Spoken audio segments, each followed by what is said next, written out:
Iran जंग अब सिर्फ मिसाइलों और एयर स्ट्राइक तक सीमित नहीं रह गई है, बल्कि ये लड़ाई सीधे ईरान की सबसे बड़ी ताकत उसके तेल और परमाणु संसाधनों को खत्म करने पर आ गई है। ट्रंप के बयानों ने साफ कर दिया है कि अब फोकस सिर्फ सत्ता परिवर्तन नहीं, बल्कि खार्क द्वीप और हॉर्मुज जैसे स्ट्रेटेजिक पॉइंट पर कब्जा है।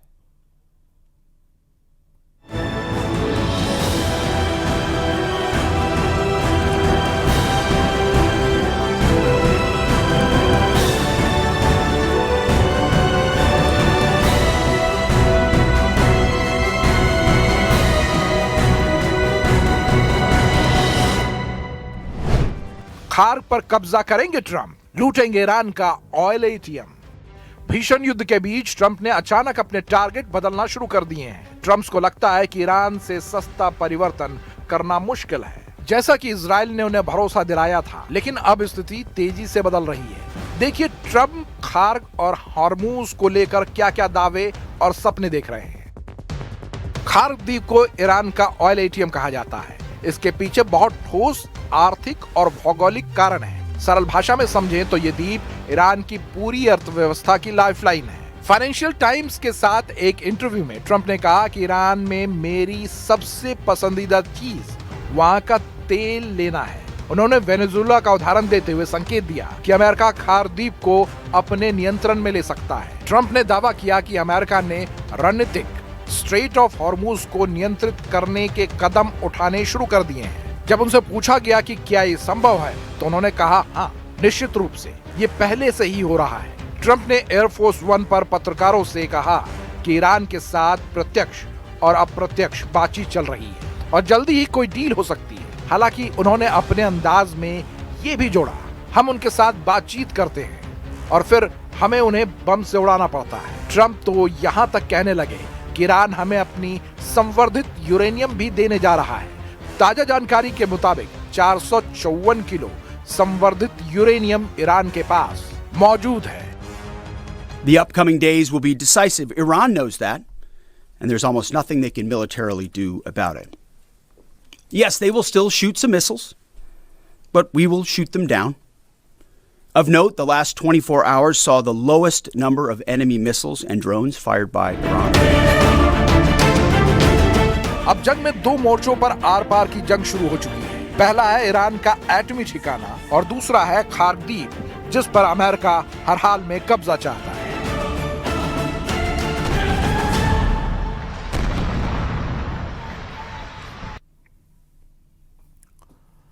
इजराइल के हाइफा पर ईरान की स्ट्राइक हुई है। रणनीतिक औद्योगिक ठिकानों पर हमले का दावा किया गया। संचार ठिकानों पर भी एयर स्ट्राइक का दावा। ईरान ने बताया कि आईडीएफ के हमलों का पलटवार। तो बड़ी खबर यहां पर हम आपको बता रहे हैं, संचार ठिकानों पर भी एयर स्ट्राइक का दावा किया गया है।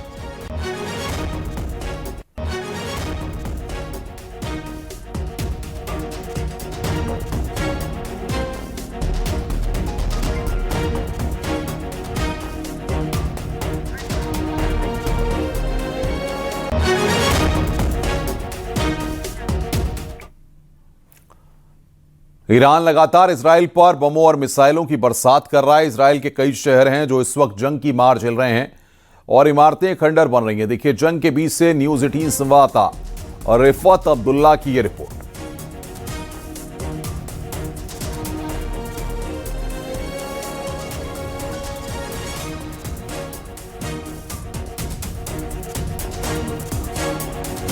मैं इस वक्त इसराइल के इश्तौल इलाके में उस जगह पर हूं जहां पर ईरान की तरफ से दागे गए मिसाइल की वजह से तबाही हुई है। कई घर यहां पे बर्बाद हुए हैं। मैं एक घर के अंदर जाने की कोशिश करूंगा और आपको दिखाऊंगा कि घरों के अंदर का यहां पे क्या हाल है। जहां पर ईरान की तरफ से मिसाइल दागे जाते हैं वहां पे किस तरीके का हाल हो जाता है वो मैं दिखाने की कोशिश करूंगा। ये एक घर है जो पूरी तरह से बर्बाद हुआ है। इसी तरीके से सैकड़ों घर यहाँ पे ऐसे हैं जो ईरान की तरफ से दागे गए मिसाइल्स की वजह से तबाह हो चुके हैं। कई इलाके यहाँ पे तबाह हो चुके हैं।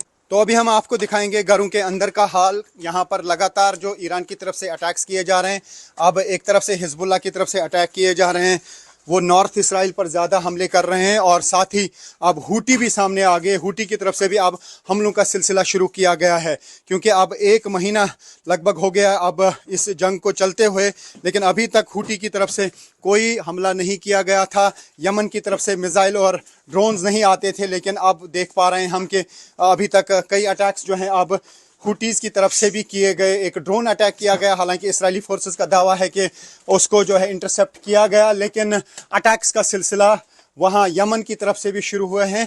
ख़ासतौर से यमन की तरफ से जो अटैक किए जा रहे हैं वो साउथ इसराइल पे किए जा रहे हैं, जो हिजबुल्लाह की तरफ से अटैक किए जा रहे हैं वो नॉर्थ इसराइल में किए जा रहे हैं, और ईरान की तरफ से पूरे इसराइल पे अटैक्स का सिलसिला जारी है। जगह जगह पे ये हालात अब हमको देखने को मिल रहे हैं, चाहे वो डिमोना का एरिया हो, अराद का एरिया हो, या बेत शेमिश का एरिया हो, बीर शेवा का एरिया हो, टेल अवीव के एरियाज़ हों, वहाँ पर इसी तरीके के हालात हम देख पा रहे हैं।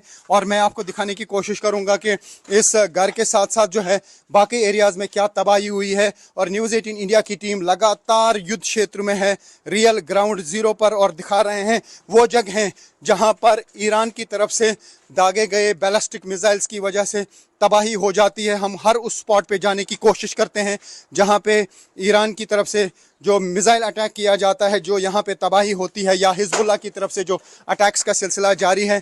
हम कोशिश करते हैं वो सारी जगहें आपको दिखाने की कि क्या हालात हैं यहाँ पे, क्योंकि युद्ध क्षेत्र में हमारी कोशिश यही रहती है कि दर्शकों तक वो बात पहुँचे या वो हालात पहुँचे जो यहाँ के असल हालात हैं। और असल हालात इन्हीं विजुअल्स के ज़रिए आप देख सकते हैं और उनका अंदाज़ा लगा सकते हैं कि यहाँ पे क्या कुछ हो रहा है। मिसाइल अटैक की वजह से घरों की क्या तबाही हो रही है। काफ़ी सारे लोग जो हैं अब इसराइल में भी बेघर हो चुके हैं, ख़ासतौर से वो एरियाज़ जहाँ पे ज़्यादा तबाही हुई है। ये देख सकते हैं आप इस घर का हाल क्या हुआ है, और न्यूज़ 18 इंडिया यहाँ पे लगातार बनी हुई है। एक तरफ अमेरिका ऑपरेशन एपिक फ्यूरी के जरिए ईरान को पूरी तरह कमजोर करने का दावा कर रहा है, वहीं दूसरी तरफ ईरान खुली चेतावनी दे रहा है कि यह जंग अब समंदर से जमीन तक खूनी रूप ले सकती है। व्हाइट हाउस साफ कह रहा है कि इस ऑपरेशन के बाद ईरान में अब अमेरिका या उसके सहयोगियों को धमकी देने की ताकत नहीं बचेगी, लेकिन जमीनी हालात कुछ और ही कहानी बयां कर रहे हैं। Iran will no longer have the credible ability to threaten the United States or our allies, which is, of course, the overall objective and mission the president set out when he launched Operation Epic Fury. Trump Iran पर हमला करेंगे या खुद को बचाएंगे या फिर Israel के युद्ध में पूरी ताकत झोंक देंगे। जबकि नेतन्याहू ने साफ कर दिया है ईरान के खिलाफ ग्राउंड ऑपरेशन में इजराइल शामिल नहीं होगा, और इसकी वजह है लेबनान का फ्रंट। एक तरफ ईरान पर हमला, दूसरी तरफ इजराइल पर अटैक। युद्ध में एक दूसरे को पूरी तरह खत्म करने के लिए एड़ी चोटी का जोर लगा रहे हैं ईरान और इजराइल। युद्ध कितना लंबा खिंचेगा ये तस्वीरें बता रही हैं।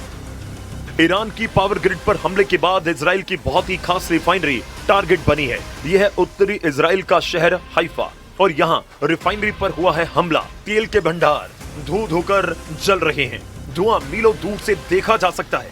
ये नेतन्याहू को बताने की कोशिश है कि ईरान पर हमला होगा या फिर लेबनान पर अटैक होगा तो इजराइल तक जवाब जरूर पहुंचेगा। ये हाइफा की मजान रिफाइनरी है जहां से इजराइल की जरूरत का 60% तेल तैयार किया जाता है।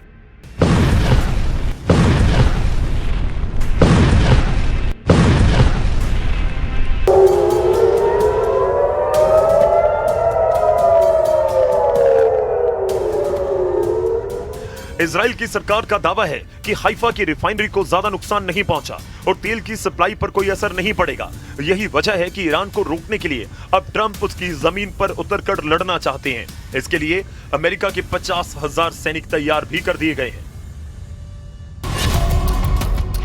ईरान की सेना ने कहा कि फारस की खाड़ी और हॉर्मुज के समुद्री गलियारे में अमेरिका की फौज पहुंची तो वो शार्क मछलियों का खाना बन जाएगी। ईरान की नौसेना ने कहा कि जिस तरह उसके जहाज को अमेरिका की पनडुब्बी ने श्रीलंका के पास डुबोया था, उसी तरह अमेरिका के जहाजों को ओमान की खाड़ी में डुबो देंगे।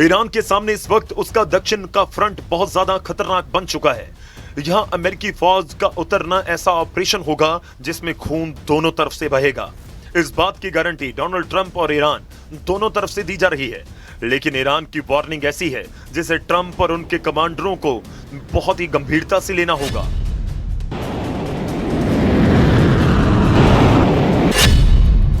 क्योंकि अब तो चेचन लड़ाके भी ईरान की तरफ से लड़ने को तैयार हो चुके हैं। पुतिन अब खुद इस युद्ध को कंट्रोल करने के लिए उतर चुके हैं।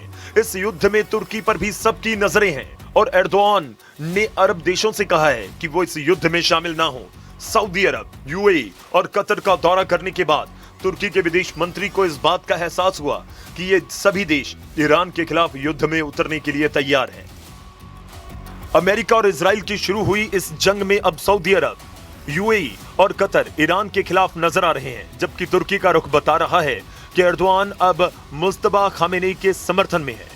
वहीं नाटो में स्पेन ने भी अमेरिका को बड़ा झटका दिया। स्पेन ट्रंप के युद्ध के खिलाफ शुरुआत से है। अब स्पेन ने कहा है कि वो अपने हवाई अड्डे और आसमान का इस्तेमाल इस युद्ध के लिए नहीं करने देगा।